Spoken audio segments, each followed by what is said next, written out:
Empezamos. Eh, la sugerencia de Marco para esta charla era cómo mantener los buenos propósitos de año nuevo o de principio de año o de principio de curso, porque también a la vuelta del verano él observaba que venía mucha gente a las tiendas que llevaban un tiempito sin venir, pero que poquito a poco iban desapareciendo. Entonces, ¿cómo mantener esos buenos propósitos más allá de las primeras semanas? Entonces, a mí se me ocurre que para empezar hacer cambios en las costumbres, en el comportamiento, ya sea alimentario, en el estilo de vida, hace falta primero tener muy claras las motivaciones que impulsa a ello y cuáles van a ser las dificultades. Yo he puesto aquí un par de motivaciones, la salud y la ecología. No sé si alguien le podría añadir. Este sería el momento de intervenir, quien tenga algún motivo más que añadir. No. Y nadie dice nada, así que sigo. ¿Cuáles son las dificultades? Perdón. Vale, te escucho. Sí, es que como teníamos el micro cerrado mientras lo he abierto, pero en fin, uno de los motivos es tener conocimiento de lo que supone la charla sobre lo que vas a tratar, ¿no? Conocerlo en profundidad para saber, no tener ahí No, un... no te entiendo nada, no te entiendo nada. Vocaliza mejor, hay por ahí un ruidito de fondo. O sea, te oigo, pero no me entero de lo que estás diciendo. Bien, intento vocalizar mejor. Decía que mi interés es tener un conocimiento más preciso de lo que es una dieta o un... Sí, bien digo No, una pero dieta. eso no es el motivo que te lleva a tomar las decisiones. Eso puede ser el motivo que te trae a estas charlas. Claro, Es diferente. vale. Es que como desconozco lo que es en sí, por eso a mí lo que me trae a la charla, como bien has dicho, es el conocimiento en profundidad del tema, vaya. Vale. ¿Vale? Estábamos aquí en qué motivos me llevan a tomar una decisión para cambiar mis hábitos en un momento determinado. Que esos momentos muchas veces coinciden con el cambio de año, con el inicio de año o con el inicio del curso después de las vacaciones de verano.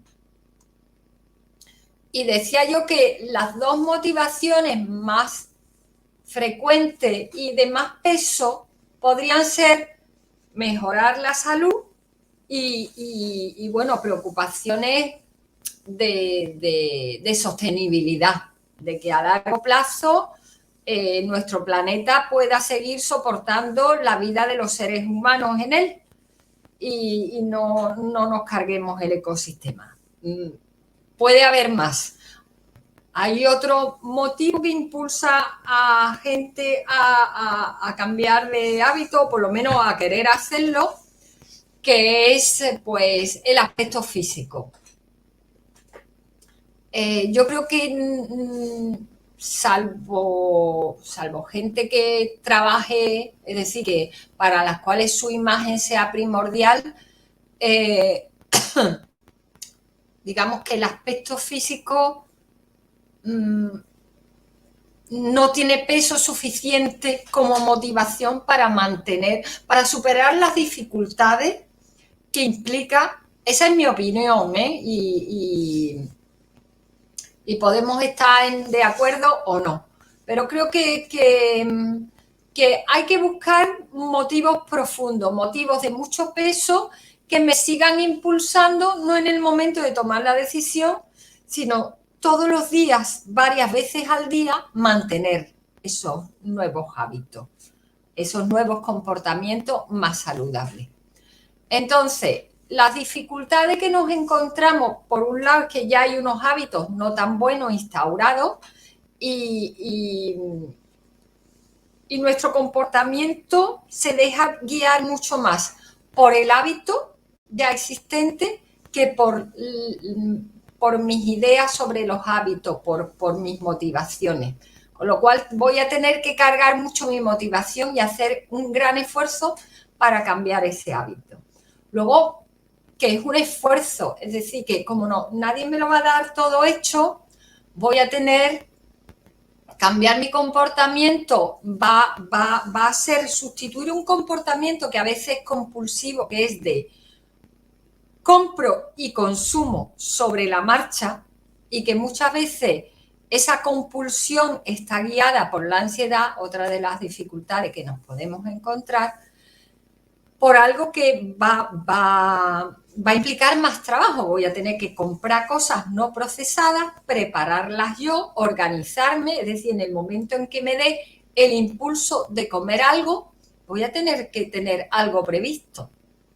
Pues si no, puedo caer en consumir el primer comestible que me encuentre a mano, que además hay una oferta enorme y muy presente en todas partes, en la gasolinera mismo.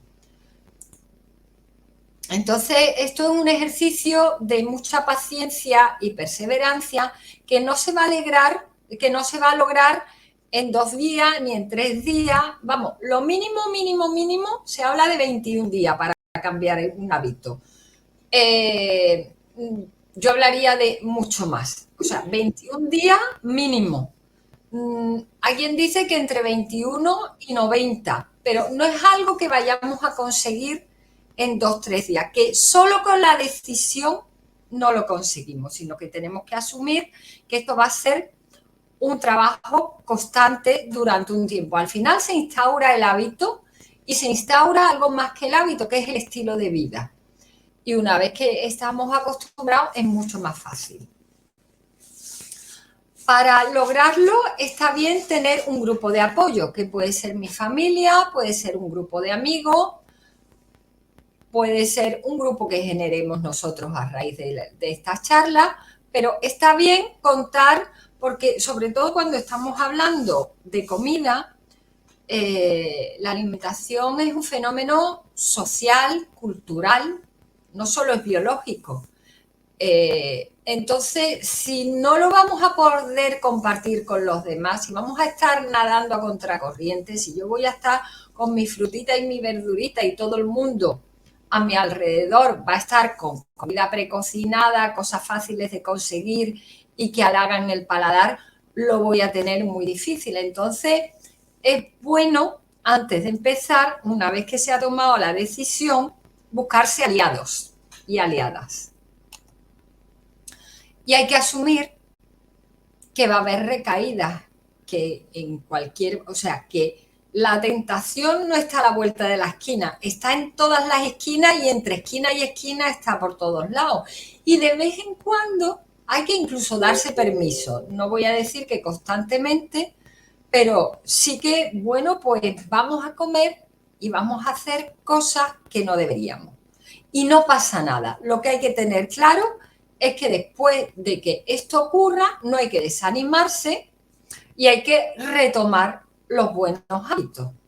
Hay que hacer, y algo que hay que evitar mucho es pues de perdidos al río. Ya que me he comido un donut, me como también el croissant, la ensaimada, la pizza 4 quesos, todo muy precocinado, y de postre esto y luego lo otro y esto y esto y esto también. Y mañana lo mismo, es decir, no entrar en la vorágine, sino que, vale, pues hoy me da un permiso que igual no me tenía que haber dado, pero mira, me lo he dado y me he permitido comer algo que no debía, se acabó. Y ahora retomo mis buenos hábitos y sigo en ese cambio. No es algo que se va a conseguir en un día ni en 2. Mínimo se dice 3 semanas, pero yo creo que es mucho más. Y además, bueno, pues hacer cambios en el comportamiento alimentario implica organizarse. Hay que planificar, hay que hacer las compras, hay que tener siempre algo a mano para comer que sea decente. para gente muy ocupada y que le cueste mucho encontrar momentos para ir a hacer una compra saludable, recordamos que La Ortiga tiene un servicio de entrega a domicilio estupendo, estupendísimo, en que se manda a las casas de los que hacen el encargo, se manda lo mejor, y que cuando un alimento no está estupendo, pues ese no va en la caja, porque no nos arriesgamos a perder clientes por meter cosas que no están en su mejor momento de frescura. Hay quien dice que es mejor planificar lo que se va a comer a lo largo de la semana y luego hacer la compra. Yo creo que antes de hacer esa planificación hay que por lo menos leerse el mail que nos manda Marco todos los lunes para saber de qué fruta y qué verdura vamos a disponer. Y una vez que sabemos cuál es la oferta, hacer esa planificación. Y luego está la planificación de, bueno, compro, y luego hay que organizarse y tener las comidas por lo menos medio preparadas para cuando lleguemos a casa. Porque si yo llego, bueno, una cosa que no he dicho, vuelvo atrás, y la compra no se debe hacer nunca con hambre, con el estómago vacío. Porque cuando estamos hambrientas, hacemos compras compulsivas de cosas que no son lo mejor que nos hace falta. Yo que no suelo comprar cosas tóxicas, porque además ya tengo tan integrado que me sientan mal, sí me ocurre que compro mucho más de lo necesario cuando voy con hambre, porque, bueno, pues lleno el ojo antes que la barriga. Y si tengo familia a mi alrededor, no pasa nada y todo se come. Pero si estoy yo sola con poca capacidad de comer, pues corro el riesgo incluso de tirar comida. Entonces, no hacer compra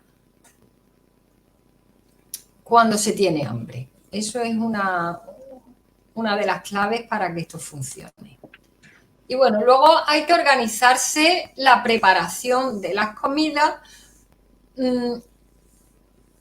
para cuando lleguemos de trabajar tener medio lista la comida y que no nos lleve mucho tiempo, porque ahí nos arriesgamos a comer lo que no debemos si lo que debemos no está listo.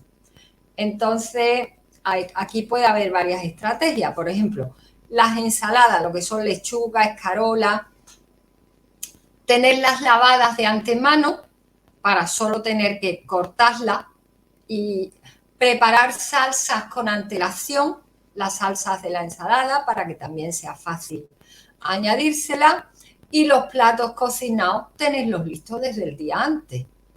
Yo creo que después de, y bueno, la comida y la cena, yo creo que es bastante imprescindible tenerlos listos con antelación. La cena de un día se puede preparar después de la cena anterior, de forma que yo ya he cenado, llego y ceno, como habíamos dicho, que no es bueno cenar tarde, tener la lista. Y ahora voy a dejar de compartir pantalla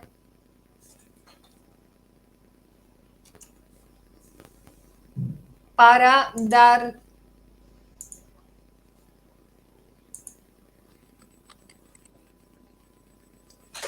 a ver cómo acá, para acá. Así me veis entera, ¿no? Ahí. No se te ve, Concepción. Ya, pero es que está la cámara en una situación muy inestable. ¿Ahora no me veis? No, no. ¿Nada? ¿Que Nada. seguís viendo? Vemos picoteo.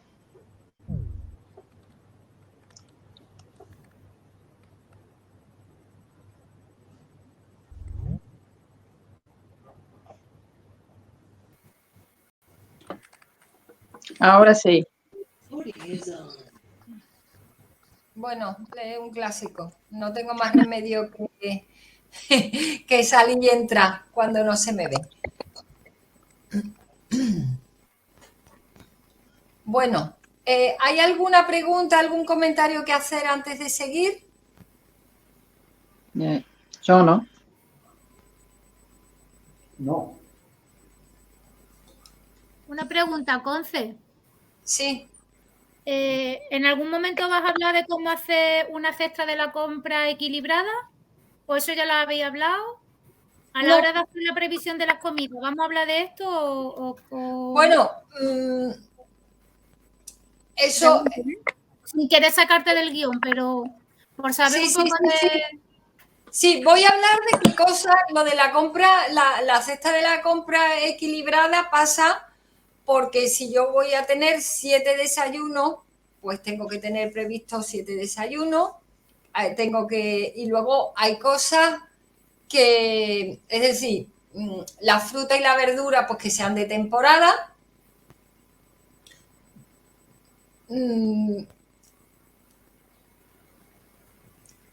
Y que, perdón, voy a cerrar las notificaciones de Telegram porque me distraigo.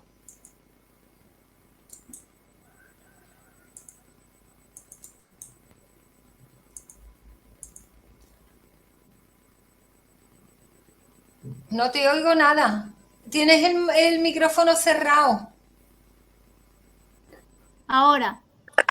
Un poco, Pero... Conce, la pregunta. ¿Ahora? Sí. La pregunta un poco era más o menos qué proporciones tenemos que tener para que sea equilibrada de fruta, hortaliza, hidratos de carbono o proteína, algo así que tú digas, bueno, es que me estoy hinchando de verduras y se me están olvidando las legumbres, deberíamos, algo así. ¿Me explico? Vale. Bueno, eso va a estar un poco dicho en la charla. Luego depende del tamaño de la familia para la que estemos comprando.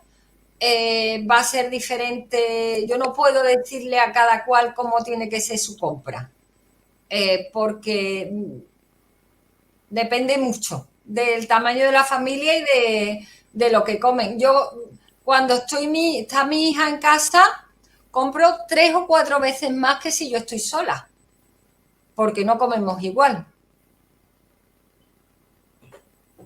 Entonces, va a depender mucho de cuál es la capacidad y la capacidad de ingesta de cada cual. Sigo con la presentación si no hay preguntas.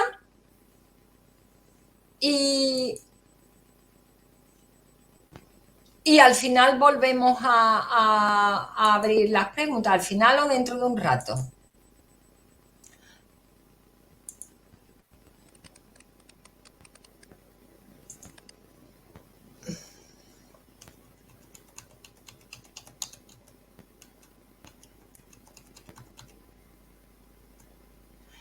Bueno, como va a haber momentos en que tengamos hambre, es súper importante que en el bolso, pues esto ya nos da una idea de qué cosas tenemos que comprar, que en el bolso o en el bolsillo, o sea, que cuando a mí me entre hambre, entre comida y comida, yo tenga algo a mano que sea saludable, porque la oferta que me voy a encontrar en el comercio,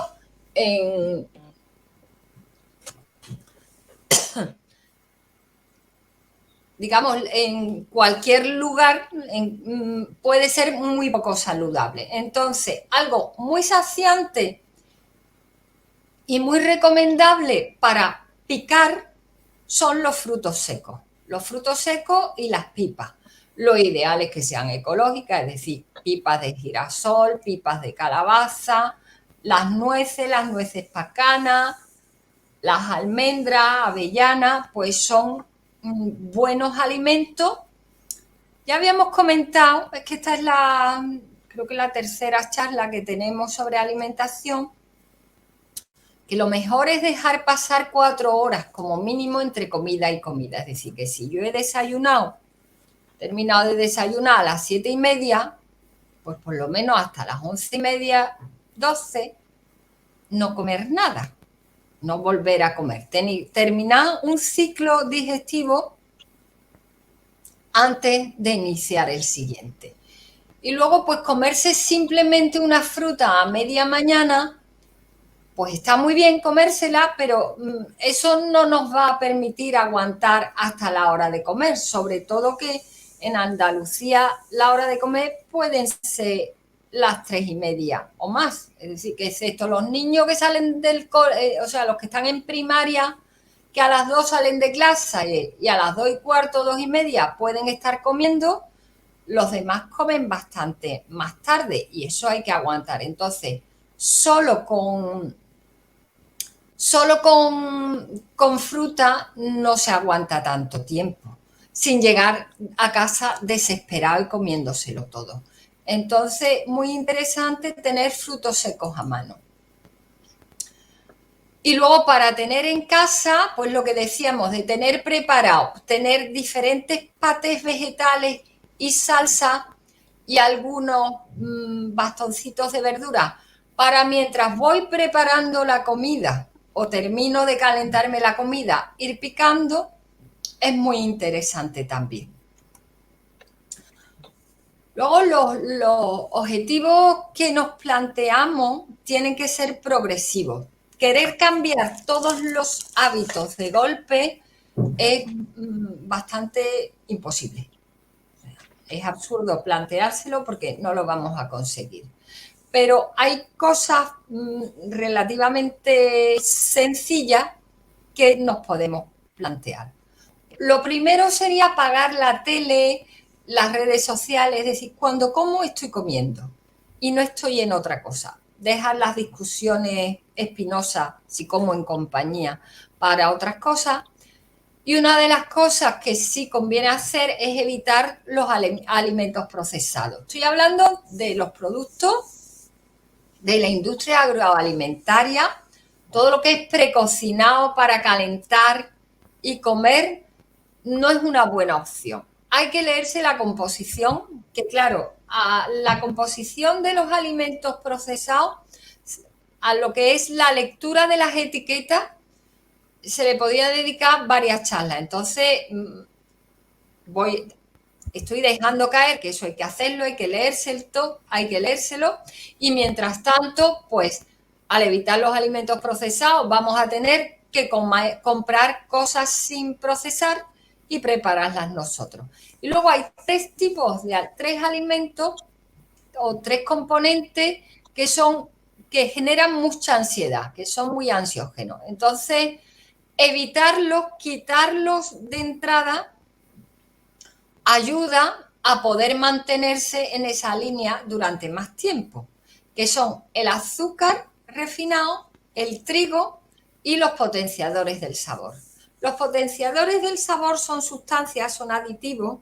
También existen los naturales, pero yo aquí me refiero a los que se añaden a los productos precocinados, los productos procesados, pues que estimulan, es decir, lo que hacen es estimular las papilas gustativas, los sensores del sabor en nuestra boca. Y eso hace que cualquier cosa que contenga esos potenciadores está mucho más rica, sabe mucho más rica que lo que no los tiene. Pero ¿os acordáis aquella publicidad de Matutano que decía que no puedes comer solo una? Pues verdad, es que cuesta mucho cuando probamos de algo, de un paquete de algo, de una comida de algo que contiene potenciadores del sabor, es muy difícil probarlo y no seguir comiendo.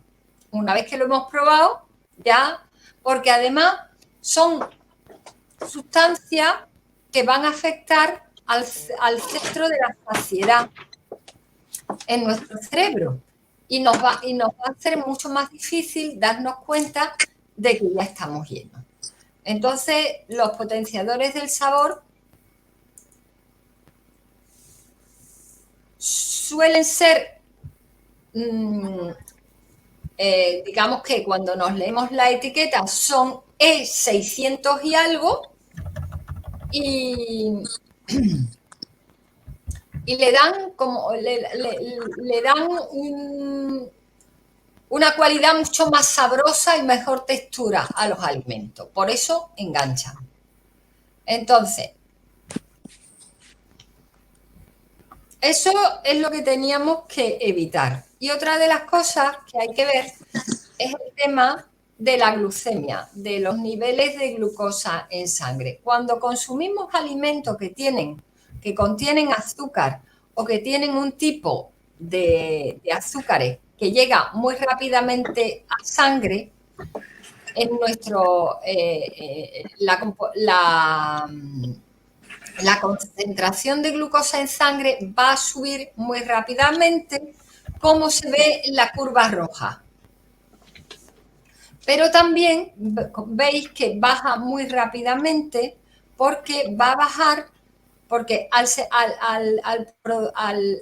aumentar muy rápidamente la glucemia, la concentración de azúcar en sangre, también nuestro páncreas, salvo personas enfermas,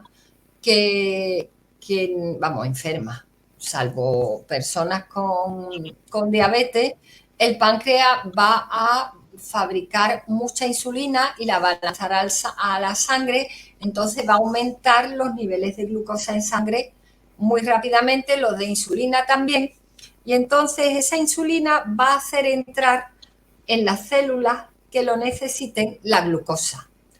Y si no hay una necesidad energética proporcional al exceso de glucosa en sangre, no pasa nada, el hígado va a convertir el exceso de glucosa en grasa y va a bajar rápidamente esos niveles de glucosa en sangre. Lo que ocurre es que por debajo de cierto nivel, cuando baja la glucemia, sube la adrenalina y eso va a generar ansiedad. Por eso, cuando nosotros tratamos de cambiar nuestros hábitos y de instalar un nuevo estilo de vida, nos conviene comer alimentos que vayan a generar curvas como la amarilla, como la naranjita, que es que sube la glucemia despacito, eso va a generar, va a hacer que el páncreas segregue despacio la insulina, pocas cantidades de insulina, que nos van a permitir aprovechar esa glucosa para mantener las actividades físicas necesarias y mantener buenos niveles de glucemia en sangre sin generar cansancio ni ansiedad.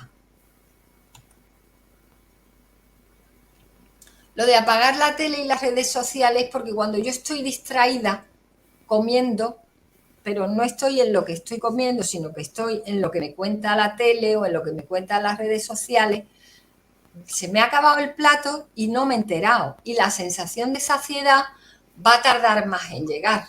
Entonces, eso es algo que nos puede llevar a comer mucho más de la cuenta.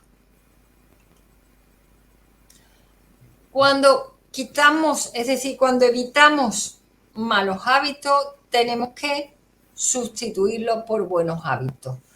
Entonces, en esa progresión de cambio de hábito, las grasas buenas son imprescindibles porque son las que nos van a dar sensación de saciedad, sobre todo.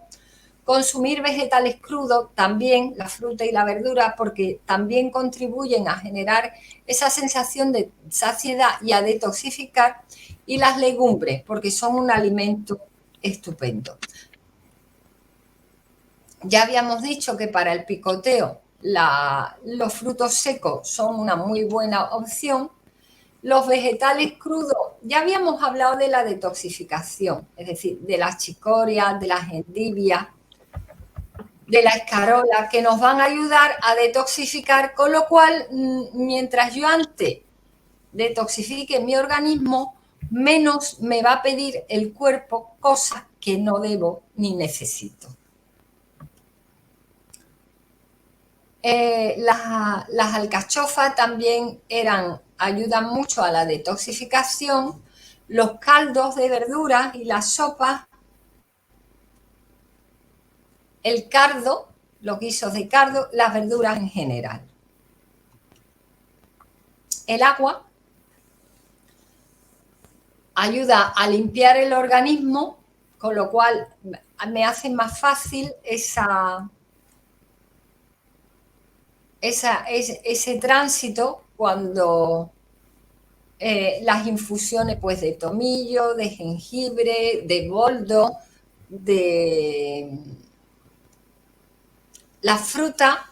La fruta ya habíamos dicho que comer crudo conviene comerlo al principio de las comidas, siempre lo crudo antes que lo cocinado y al principio del día, de forma que ya en la cena es mejor no comer nada crudo. Es muy bueno empezar el desayuno con fruta, es decir, lo primero que yo como, y es bueno, cuando hay malos hábitos, empezar, es decir, salvo excepciones como Alejandro, empezar el día comiendo fruta y comiéndola antes de que pase media hora desde que me levanté, porque eso va a activar el metabolismo y va a activar los mecanismos de detoxificación, de limpieza. El agua debe estar, es decir, es bueno hidratarse todo el día. Y yo no voy a decir hay que beber X litros de agua al día, porque eso depende de la temperatura, depende del consumo de cada uno. Quien toma mucho caldo y muchas infusiones va a necesitar menos agua. Quien come más verduras crudas y más fruta cruda también necesita menos agua que si son cocinadas, porque cuando están cocinadas han perdido agua, excepto en los caldos, evidentemente. Las semillas habíamos dicho que son muy buenas porque además tanto el lino como el psyllium y las chías generan mucílagos que van a contribuir a un buen tránsito intestinal y a una buena limpieza del tubo digestivo. Cuando yo limpio el colon, ayudo a que el hígado también descanse y se detoxifique. Y esto ayuda a instaurar los buenos hábitos. Las endivias, las escarolas, las chicorias detoxifican gracias a sus alcaloides amargos.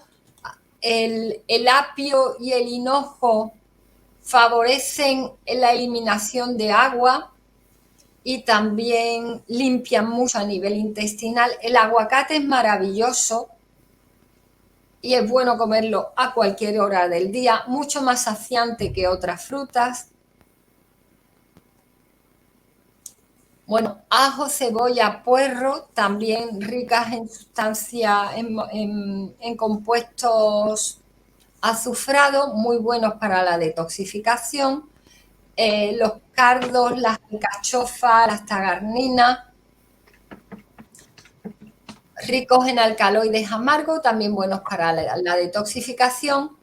Las setas también no solo ayudan a la detoxificación, muy buenas para el sistema inmune, así como la cebolla, el ajo, los puerros. Eso debería estar siempre presente en cualquier caldo que nos preparemos en tiempos de gripe, catarro o COVID.